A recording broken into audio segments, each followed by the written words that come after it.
we're really glad to see this MVP guy that we mentioned on the podcast already, Vasilije Micic, delivering on the NBA level. In the 17 games with the Hornets, Micic has been averaging almost 12 points, 2 rebounds, and 6 assists per game. Augustus did a great breakdown on Micic's performance in the NBA right now. And also, he was begging for the NBA not to stop disrespecting the MVPs.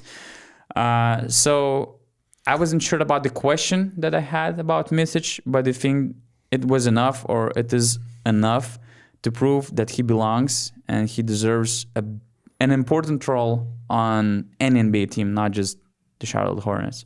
In short, I would say no. First of all, how crazy the hype can go from saying he did the worst mistake by leaving the EuroLeague, going to sit on the NBA bench. One trade we're talking about, he should be definitely a backup point guard or even a starter for some teams.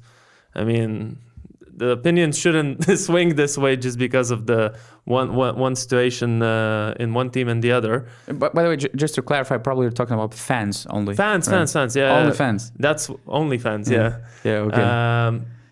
Because in Micic's case, what was also important, and he knew it, he was going to OKC basically not to play, to find for his opportunities to play, and OKC was about to trade him. And his goal was not the first season. His goal was the second season, to be in the right spot, to get an opportunity to prove himself. So the first year was just like a trial year for him to get into the situation where he could get that chance. And in Charlotte, with LaMelo Ball being injured and Vasa getting those big minutes, that's probably the best situation Perfect for situation, him. Right now. But some people go in the comments of Augusta's breakdown.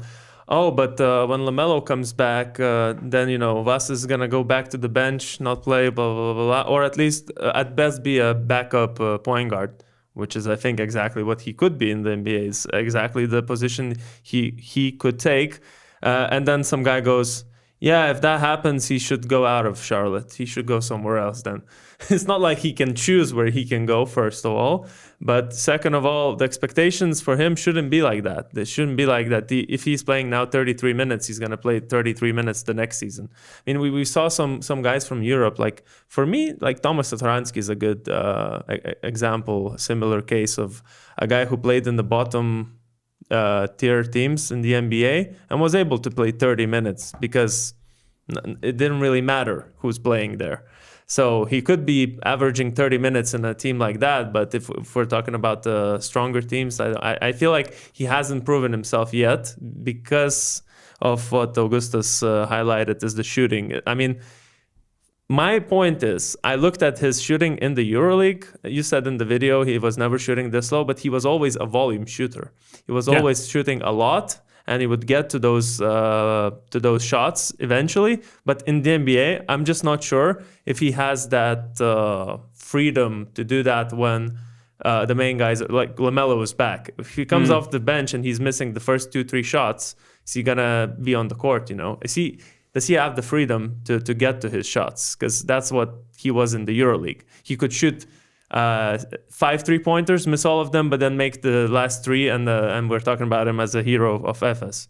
So this is where I'm just thinking, for role players in the NBA, they need to be with specific strengths that they can come off the bench and provide. And if he cannot shoot consistently, that's the only concern I have about Micic not proving himself yet.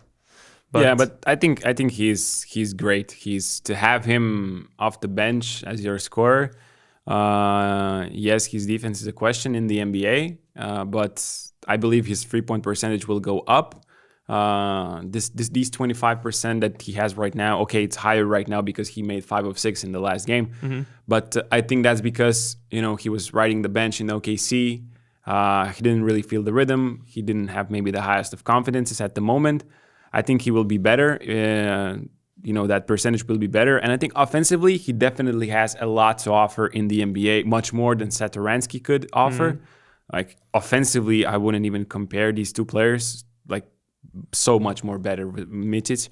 And the biggest question is his defense. And, if Charlotte or any other team can surround him in the lineup with other good defenders. We have seen instances where the defense of that lineup becomes just respectable to be good enough on offense. And now in the NBA, offense wins you games, titles, whatever. So I think he will prove himself in Charlotte until the end of the season.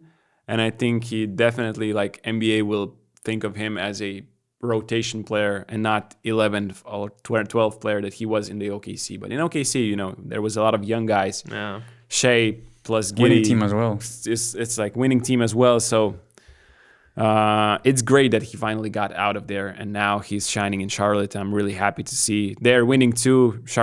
People in Charlotte are super happy with him and that they got him for basically getting rid of other contracts and older players. Yeah, and EuroLeague GMs are following his case. I know that they're of course exploring the situation if he's about to return to EuroLeague or not. There's no such an intention coming from Vasilije Micic, although if he would get back, he would be probably the best paid player in the EuroLeague. Before going to the NBA, he actually had a huge deal coming from Barcelona, so for sure the interest is here. If you remember when Kevin Bangos also returned to Europe, he still had this huge value in the EuroLeague despite not playing for an entire year. In Micic's case is different. But yeah, his future in Charlotte is tricky because they changed the GM. They're about to be a rebuilding team for another year or two or even more. So if you look at it from the NBA club's perspective, with LaMelo Ball, coming back, with the team going, on a rebuild, there's no need to keep the 30-year-old, guard coming off the bench. So they might, at the same point, Vasa is building his stock in the NBA, but also Charlotte is building his stock for the trade possibilities that they might get in the offseason. And the second year will be huge for Vasa because the third season in NBA is not guaranteed. It's a club option, team option for the third year of his $24 million contract.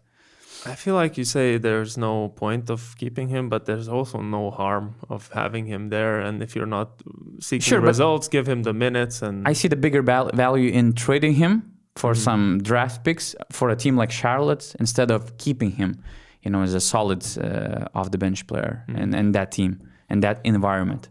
I think Micic is going to get traded again until the next trade deadline. Or in the off season, before the draft or whatever. Yeah. Yeah. So